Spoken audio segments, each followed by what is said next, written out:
Dengan terpilihnya Menteri Perindustrian Agus Gumiwang Kartasasmita menjadi PLT Ketua Umum Golkar, akan dibawa kemana Partai Golkar? Kita akan membahasnya bersama dengan pengamat politik Universitas Al-Azhar, Ujang Komarudin. Bang Ujang, selamat pagi. Apakah terpilihnya Agus Gumiwang ini sudah terprediksi, Kak Bang Ujang? Ya, saya dari 2 hari yang lalu sudah memprediksi ya, karena sudah dapat kabar ya dari para petinggi Golkar. Kan skemanya begini, kalau saya baca gitu, saya analisa. Pertama, akan ada PLT, yaitu Pak Agus Gumiwang. Lalu PLT ini akan mengadakan Rapimnas dan mengadakan Munas. Dan Munasnya saya prediksi ke teman-teman media itu di bulan ini, di bulan Agustus. Ternyata betul kan, Rapimnas di tanggal 20 dan dilanjutkan dengan Munas. Lalu saya analisa juga bahwa nanti ketua umumnya itu Pak Bahlil Lahadalia. Dan sekarang sudah muncul kan banyak prediksi dan banyak ungkapan-ungkapan, pernyataan-pernyataan dari para petinggi Golkar gitu ya, bahwa Pak Bahlil yang akan didorong, yang akan maju begitu. Dan catatan yang paling penting adalah ketika sambutan Pak Agus Gumiwang yang mengatakan dia tidak akan maju jadi pimpinan Golkar atau ketua umum Partai Golkar. Artinya di situ Pak Agus Gumiwang ini sebagai jembatan saja, sebagai ketua umum atau PLT yang memang mengantarkan Pak Bahlil menjadi ketua umum. Saya melihat skemanya seperti itu. Jadi sudah saya prediksi dari jauh-jauh hari terkait dengan skema itu. Dan apapun itu ya tergantung dari Partai Golkar sendiri. Karena Partai Golkar ya tadi partai yang sudah matang, sudah dewasa. Tapi dalam konteks penentuan ketua umumnya sudah kita bisa baca ya dari jauh-jauh hari, bisa kita analisa bersama. Bang Ujang, tadi disebutkan pemilihan AGK sebagai PLT Ketua Umum sudah diprediksi, bahkan AGK ini diprediksi Bang Ujang akan menjadi jembatan dalam pemilihan Ketua Umum, yaitu yang diprediksikan adalah Bahlil. Sebenarnya apa sih yang bisa dilakukan PLT Ketua Umum dalam pemilihan Ketua Umum definitif ini, Bang? Ya kan ada tadi ya rapat pleno menentukan bahwa pertama tentu mengadakan Rapimnas.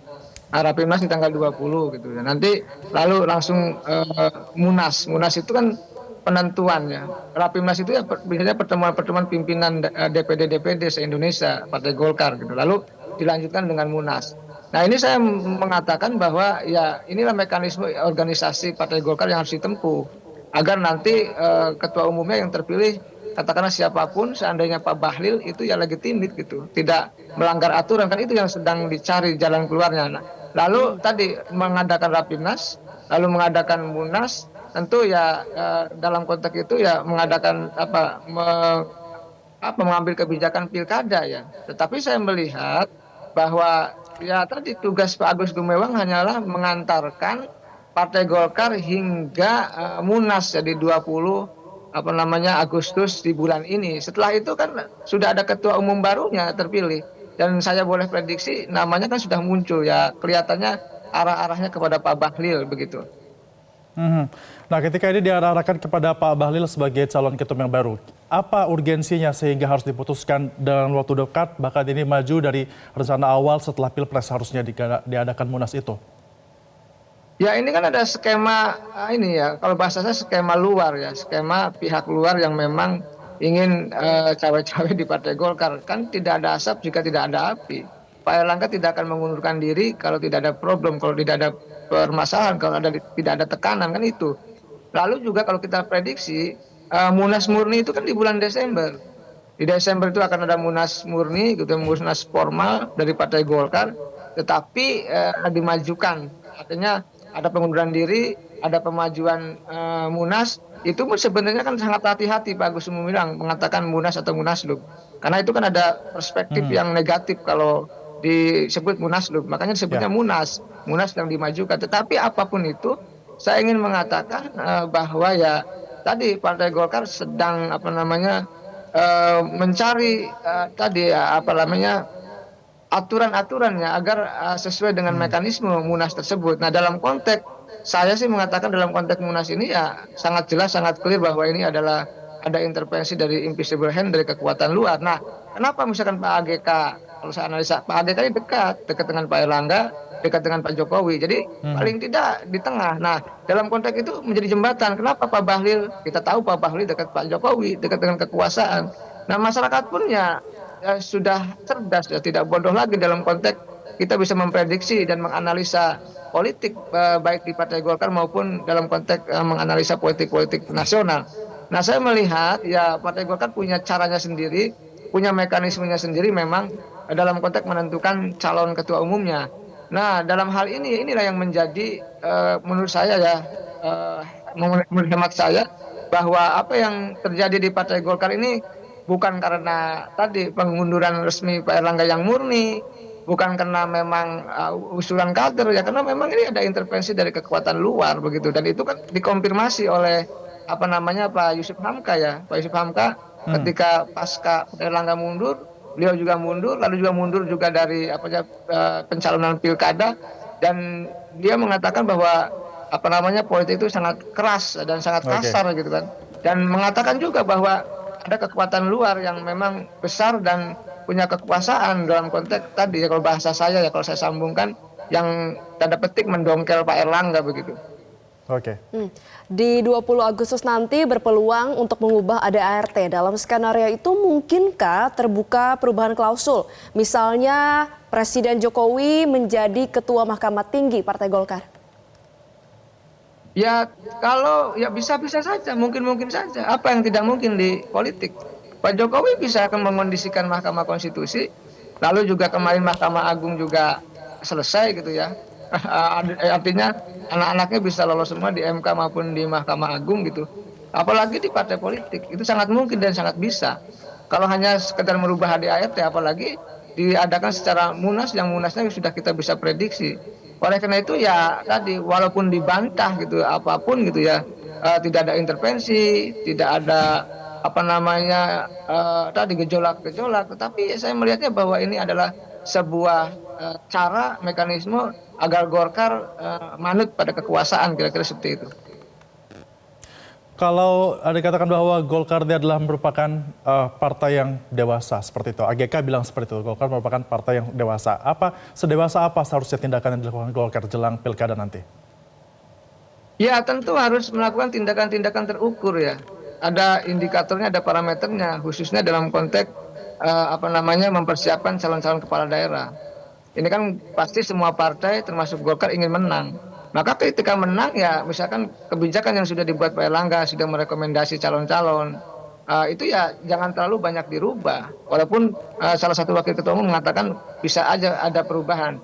Tetapi harus ada ukuran-ukuran yang jelas. Karena tadi Golkar punya cara, punya mekanisme sendiri dalam konteks menjalankan pilkada tersebut. Nah, oleh karena itu harus dicari betul-betul figur-figur yang pilih tanding, yang kuat, yang memiliki elektabilitas tinggi agar bisa menang. Kan itu yang harus dilakukan oleh PLT yang baru agar betul-betul tadi pilkadanya Golkar bisa menang begitu. Ya, misalnya Bahlil terpilih menjadi Ketua Umum Golkar di tanggal 20 Agustus nanti, akan sehebat apa dia bisa menggait akar rumput untuk mengerahkan dukungan pada figur-figur yang nanti dipilih di pilkada mendatang, Bang Ujang? Kalau Golkar itu tidak bersandar kepada ketua umumnya. Golkar itu kekuatannya rata di semua lini ya. Artinya di sana antar faksi, antar kekuatan tokohnya rata. Jadi kalau kesebelasan Jerman ya, kalau saya ibarat kesebelasan sepak bola tuh kesebelasan Jerman. Jadi dari mulai pemain belakangnya, pemain tengahnya, sayapnya, liberonya, penyerangnya gitu loh ya. Itu semua rata. Nah di Golkar ini semua tokohnya, semua kadernya rata kekuatannya. Jadi ketika berganti ketua umum pun ya sebenarnya dalam konteks pemenangannya mereka sudah punya mekanismenya sendiri, sudah punya caranya sendiri untuk bisa menggait tadi grassroots dalam pilkada itu. Karena begini, pilkada itu tidak bergantung pada sosok ketua umum Partai Golkar, tetapi bergantung kepada figur-figur, pada kandidat-kandidat yang diusulkan oleh Partai Golkar. Kan itu sebenarnya. Baik, artinya memang dinamikanya masih begitu cepat dan juga kita akan nantikan hasil Munas nanti akan bermanuver seperti apa Partai Golkar. Terima kasih Bang Ujang sudah bergabung bersama kami dalam Metro Pagi Prime Time.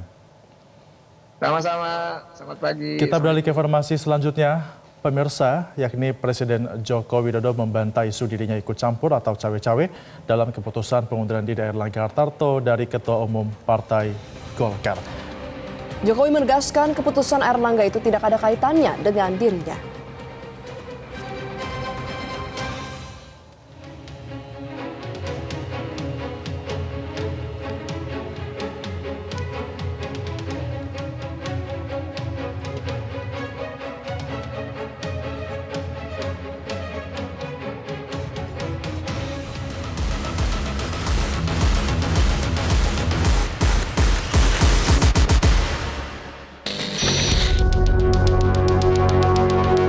Presiden Joko Widodo akhirnya buka suara terkait pengunduran diri Erlangga Hartarto dari Ketua Umum Partai Golkar.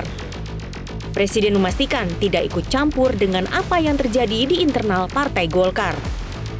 Presiden menyerahkan sepenuhnya pada mekanisme selanjutnya pasca mundurnya Erlangga dari Ketua Umum Partai Golkar. Joko Widodo menilai pengunduran diri Erlangga merupakan pilihan pribadi dan merupakan urusan internal Golkar. Terkait dengan Partai Golkar sebagai partai pengusung Bapak. Apa? Partai Golkar partai apakah mundurnya Pak Erlangga ini sudah mungkin dibicarakan dengan Bapak gitu Pak? Urusan Pak Erlangga itu urusan internal partai. Di partai itu ada proses, ada mekanisme. Silahkan ditanyakan kepada Golkar, kepada Pak Erlangga. Ini di sini juga ada Golkar, Pak Dito, tanyakan. Jangan saya mencampuri internal partai. Nggak Artinya bisa. penilaian orang ketika mengaitkan Bapak misalnya mendesak Pak Erlangga untuk keluar, ada cawe-cawe, itu Bapak bantah ya Pak ya? Tidak ada. Sementara terkait posisi Erlangga sebagai Menko Perekonomian di Kabinet, Presiden menjamin tidak ada persoalan terkait kinerja Erlangga. Dalam kesempatan yang sama, Menpora Dito Aryo Tejo menimpali dan menyatakan hubungan Erlangga dengan Presiden Joko Widodo baik-baik saja. Apakah posisinya masih aman, Pak? Pak Erlangga? Apa? Apakah Jadi Pak Erlangga posisinya masih aman atau Oh, kalau di bawah Kabinet Indonesia Maju saya kira nggak ada masalah. Terima kasih Pak. Baik-baik kok, baik-baik. Tadi malam sama Pak Jokowi sangat akrab dan senyum terus. Jadi harmonis. Oke. Adapun Presiden juga menyampaikan perombakan kabinet hanya akan dilakukan jika hal itu diperlukan. Presiden menegaskan, hingga saat ini dirinya masih memiliki hak prerogatif untuk melakukan reshuffle. Dari IKN Nusantara, Tim Liputan Metro TV. Jelajahi cara baru mendapatkan informasi. Download Metro TV Extend sekarang.